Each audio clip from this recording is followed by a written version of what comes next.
Hello, my name is Riley Aether Calhoun-Sikes, and I am a trafficking survivor.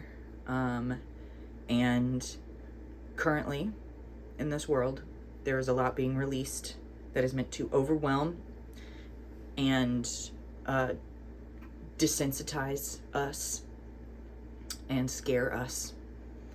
And as a survivor, I feel it is incredibly important to share how we survive, because this is now something that's happening to us as humanity, as a collective, globally. This has been a global, organized plot and scheme against all of humanity. And if we are going to get through this as humanity, we need to ask the adult survivors how they have survived. And as an adult survivor, I feel it is important to show you the positive and show you the joy, show you the life and hope, because I think one of the hardest things that people are going to have to wrap their minds around regarding these files and survivors is how did they survive something like that? And the answer is we've healed to a certain point. And no, that doesn't mean that we don't have flashbacks, don't have nightmares, don't still feel the pain, and don't live with these scars. We live with the scars. I am permanently disabled and incapable of living life normally because of the amount of not only physical trauma, but psychological torture just I have gone through in my one singular life experience. And yet I am still,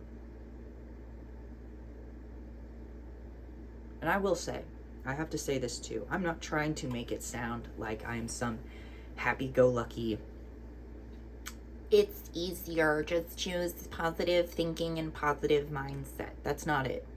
This has been 15 hard years of my life working to get to this point, because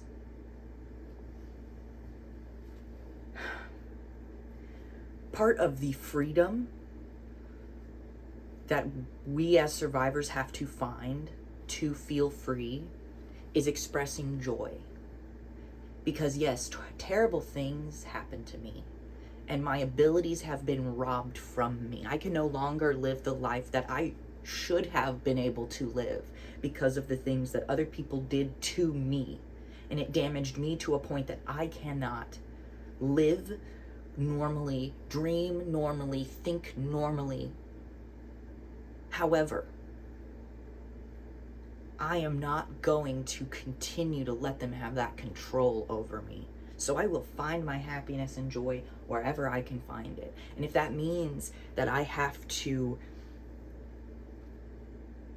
basically retire myself from the real world to prioritize my own self-care so that I am not stuck in the constant dissociative rigmarole where we become complacent and we accept and we almost just enable. I am not going to enable, even if that means I have to become an outcast. I have to embrace my disability. I have to cater to my symptoms and the needs that have been forced upon my body that I did not ask for, but I have to live with now for the rest of my life. Now, I could either be miserable and brokenhearted about that and overcome by the amount of trauma that I had to withstand to put me in that position, or I can choose to support my community, to take so much pride and joy in where I have gotten now, to be able to have this bravery and this freedom. Because despite whatever happens to me, whatever happens to this body, whatever happens with numbers and with rapport and reputation, like, it doesn't freaking matter. I don't care, because I've survived things that are unspeakable. Unspeakable. As in, if I tried to speak them, the words catch in my throat and the memories torment me. And there is a part of myself that is designed for protection that says, no, don't pay attention to that. Don't look at it. Don't look at it. Don't look at it. Just keep on going. Just keep on going. Don't think about it. Don't think about it. That happens in hazing rituals too. If we as individuals are going to get anywhere with the unpacking of everything that is in these files, we are going to have to not let the misery they are trying to, and successfully triggering within us, destroy our realities. You're still free. You are free to have free will whenever you are wanting to. You are free. You are alive. And you are free. You are alive and you are free. And you are allowed to participate in something that makes you happy and brings you joy, even when the world is crumbling around you, because part of what they want to successfully crumble the world is kill your joy. That's why they like to watch the life leave your eyes. That's why they like to get you in a head down, mind out of body trance where you aren't really there. You're just susceptible because you're more malleable that way. You are more impressionable that way. Don't let them do that to you. Go out, find joy, seek happiness, celebrate life, have hope in the future, because otherwise they are winning over your very soul. Don't let them win over your soul. Don't let them destroy you when you still have free will. Yes, the world is crumbling around you. Yes, you too might be a survivor like me, remembering horrible things, having to come to terms with the fact that you were a piece of meat that was traded and bet with and used, that was discarded, that was hunted, that was targeted, and that the world has not paid attention to it for so long. Yes, that is overwhelming. That is incredibly terrifying. That is sad. But you are alive.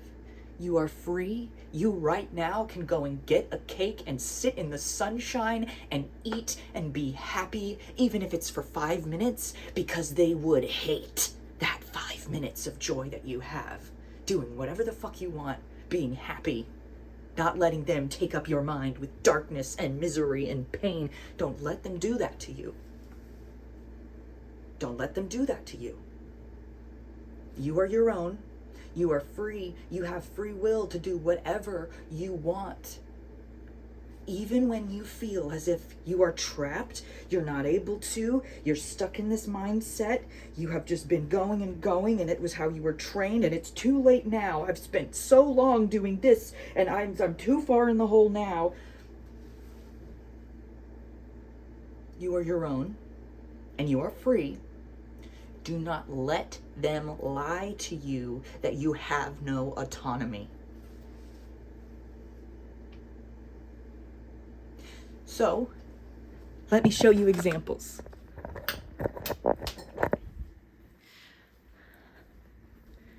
I have a garden. Let me move this real quick. I'm hoping you can see that. I can't really see the other side of the camera, but I have a garden. And this garden is something that I take joy in. I take pride in. This is an herb garden.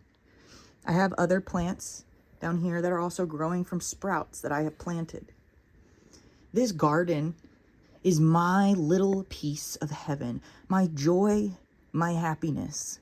Because I can't really go outside in the world because of my limitations and my fear. But I have created life and I have created joy in a place that they cannot touch. And it's mine and it's safe. And this is a freedom that they cannot take from me. I have art. I have routine that the rest of the world would see as, I'm not really sure how the rest of the world would actually see it, but I have developed a routine that actually takes care of me. And they would hate that. They would hate that I have made a perfect little piece of heaven for myself that brings me joy that they cannot touch. They would hate the fact that despite so much pain and poverty, I have lived in poverty. And yet, do you see? I find joy in how much I have been able to successfully live in poverty. Because are you seeing this right? They would hate this. They would despise this. They would despise that I have decoration. They would despise that I have decoration. They would despise that I have created art. They would despise that I have pride. Not pride in me being a trans and queer individual proudly living online on the internet and claiming that. I have pride in being a survivor